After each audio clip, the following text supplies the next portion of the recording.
Hello বন্ধুরা, সবাই কেমন আছো? আশা করি সবাই খুব ভালো আছো। আমিও খুব ভালো আছি।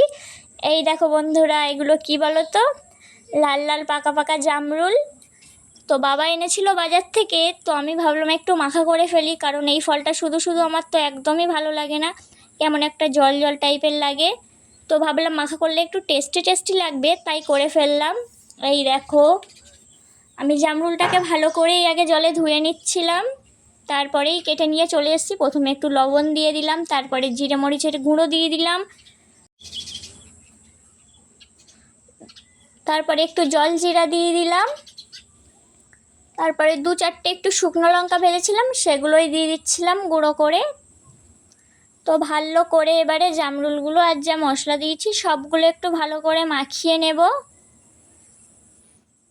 আর আমি যেখানে মাখাটা করছিলাম না বন্ধুরা, সেখানে পুরো সবুজ, চারিদিকে সবুজ, খুব সুন্দর লাগছিল, তার মাঝখানেই মাখাটা করছিলাম। এই দেখো বন্ধুরা, একটু চিনি দিয়ে দিচ্ছিলাম, কারণ চিনিটা দিতে একটু ভুলে গেছিলাম। এই দেখো, আমাদের মাখাটা পুরো কমপ্লিট। তো কেমন লাগছে অবশ্যই জানাবে কমেন্টে। তারপরে একটু মাকে দিচ্ছিলাম টেস্ট করার জন্য। তো মা তো খেয়ে বললো খুব সুন্দর হয়েছে, খুব টেস্টি হয়েছে।